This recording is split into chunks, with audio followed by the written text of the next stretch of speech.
Well, hi everyone. Welcome to a conversation we're going to have on an amazing story based in Luke chapter 24. The story of two disciples leaving Jerusalem after the resurrection and heading to their home in Emmaus.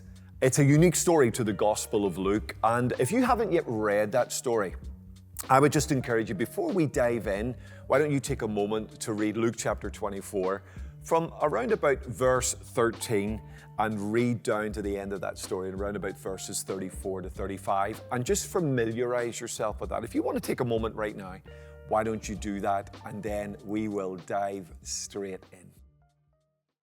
So verse 13 sort of kicks this story off. We jump into this moment of resurrection. The women have gone to the tomb. They have been confronted by angelic beings. They come back and report that to the disciples. And then there is this sort of confusion moment among this group of disciples. And we get this dramatic moment in verse 13. Now, my NIV version of the Bible says, now that same day, two of them were going to a village called Emmaus, about 7 miles from Jerusalem.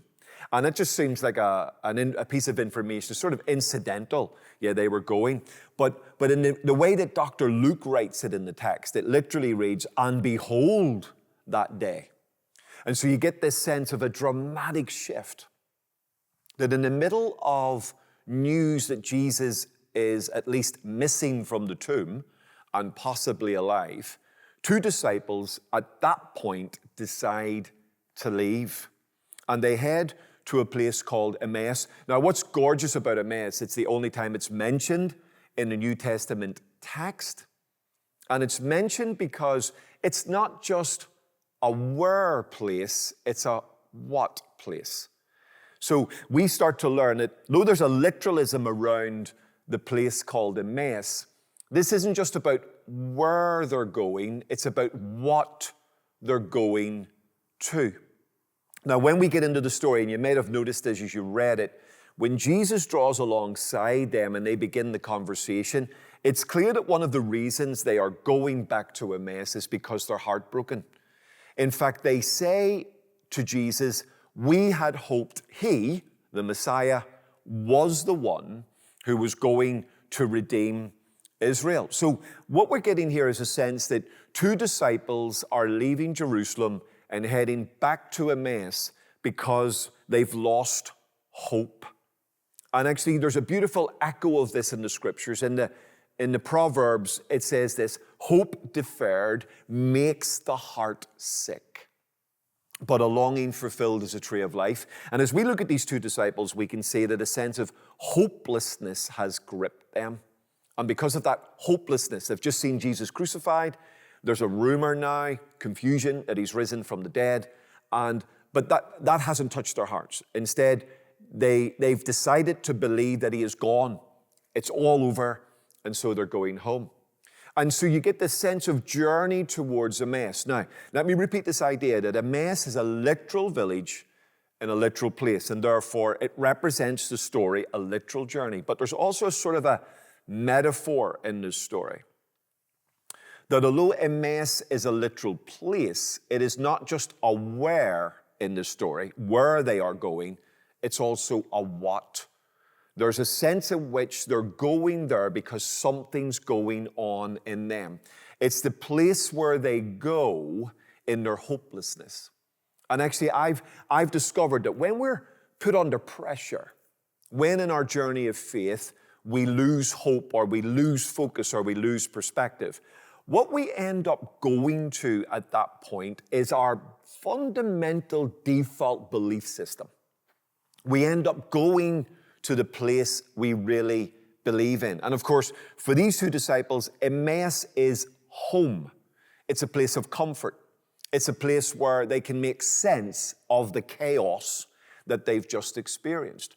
So they're not just going to a geographical place, they're going to a belief system place. I think that's part of the beautiful metaphor of this story, that they're going home at one level, but they're also going to a place of belief at another level.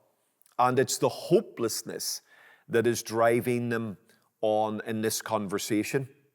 And actually, their story is a bit like many of our stories. Sometimes when we've hit a moment of disappointment, or when we've hit a moment where it hasn't quite worked out the way we hoped it would work out, often we default back to a belief system, to a place, to behavior, to ideas that aren't necessarily the right ideas or belief system in place, but they bring us a measure of comfort at that moment. Now, this is the problem that they have, though they're not aware of it.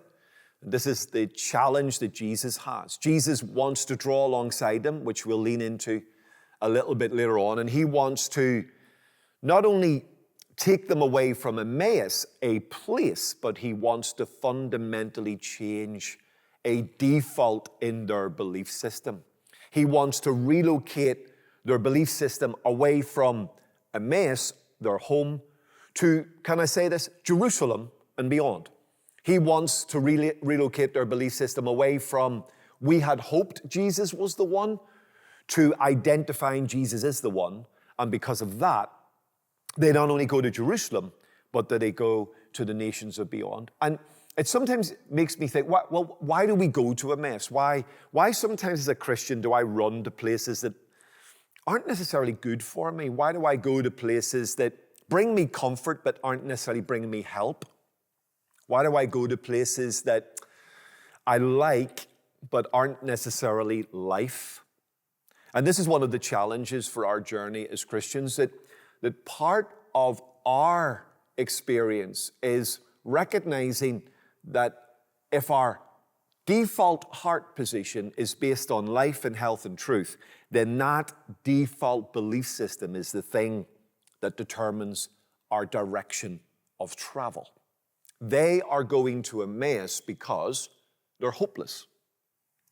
Jesus wants to eventually transform that journey towards Jerusalem based on the revelation of who he is and his resurrection from the dead. So you can see here that although we've got two literal directions of travel, it's not just about the literalism of the place, it's about the belief system that is determining the direction of travel. And when you look at the story very carefully, I think there's a couple of things that feed into that direction of travel. Maybe a couple of things that feed into the hopelessness, which are worthy of a bit of reflection. I've discovered this, and we can see it in the two disciples. I think one of the reasons they leave Jerusalem and go to Emmaus is because they forgot what they should have remembered. Jesus spoke to this group. In fact, it's really ironic if you look at the early verses of Luke chapter 24. The women arrive at the tomb, and they're a bit confused that there's no body. And the angel says to the women, remember what he said to you when you were in Galilee. And then Dr. Luke sums it up so beautifully. It says, then they remembered his words. I love that. So here's these hardcore followers of Jesus at the resurrection tomb, and they had forgotten words they should have remembered. And it wasn't until the angels reminded them of the words of Jesus that Dr. Luke tells us, then they remembered his words. Now, if the women are forgetting, then the chances are these disciples have forgotten as well.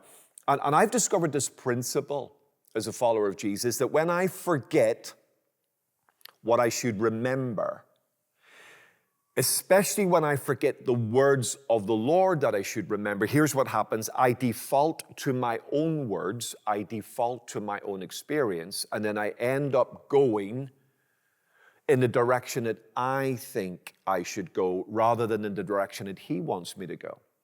So when you forget his words, that he told them that he would die and rise from the dead, they were his words, and he repeated those words over and over again. Jesus never ever talked about his suffering without talking about his resurrection. But they had forgotten those words, and because they've forgotten those words, then what do? You default to your own wisdom, you default to your own belief system, you default to your own ideas, and when you do that, it's your own ideas that set the direction of travel. And Jesus wanted their direction of travel to be set by his words, not by their words, by his wisdom, not by their wisdom. And I think this is the clash that we're seeing going on in the context of this. It's quite amazing that one of the big ideas in the biblical text is remember. remember, remember, remember. Moses, as he's about to send the children of Israel into the promised land in the book of Deuteronomy, a book that literally means words in Hebrew, he tells them 18 times in the book of Deuteronomy, remember, remember, remember, remember, remember. Why?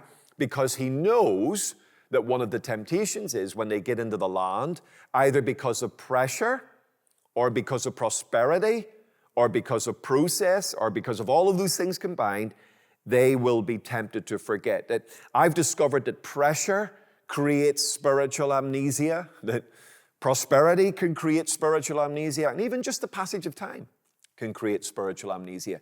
And when it comes to the words of Jesus, spiritual amnesia, forgetfulness, is a dangerous opponent and enemy. And in fact, that forgetfulness feeds into the hopelessness.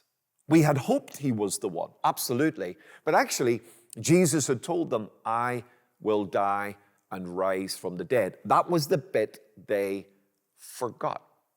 And I think one of the lessons we're learning, it's not the only lesson, but it's one I want you to reflect on right now in your journey, is that just like the women who remembered his words, and what did the women do when they remembered? They stayed in Jerusalem, even though they were still a bit confused and it wasn't absolutely clear what was going on. Because they remembered his words, they stayed in Jerusalem. The implication is that these two disciples forgot his words, even questioned his words, questioned the words of the women, and they then, because they forgot his words, defaulted to their own wisdom, to their own words, to their own experience, to their own logic, and as a result of that, they end up going to their own world.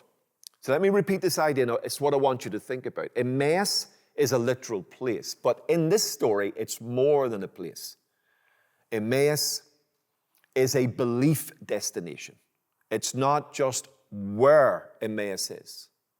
It's what Emmaus is. And Emmaus is the destiny of a belief system outside of the words of Jesus. The words of Jesus will keep you in Jerusalem. But when you forget the words of Jesus, Emmaus is your direction of travel. And what we're going to discover together, that although Emmaus was their home, it was not their destiny. And this is important for us.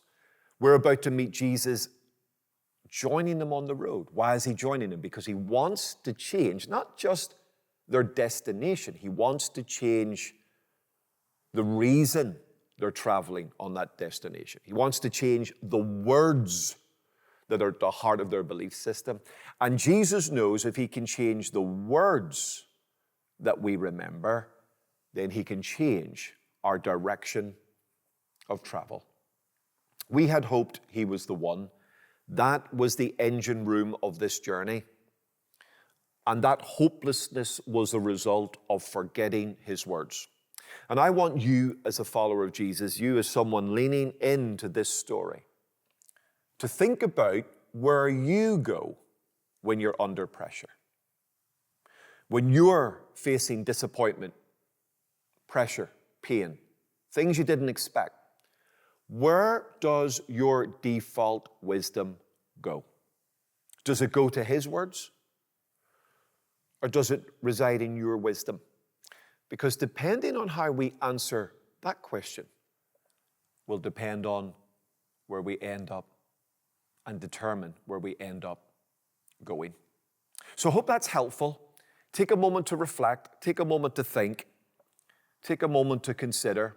Emmaus in this story is not just a place. Emmaus is a belief system. Emmaus is not just where they went, but Emmaus is what propelled them towards that place.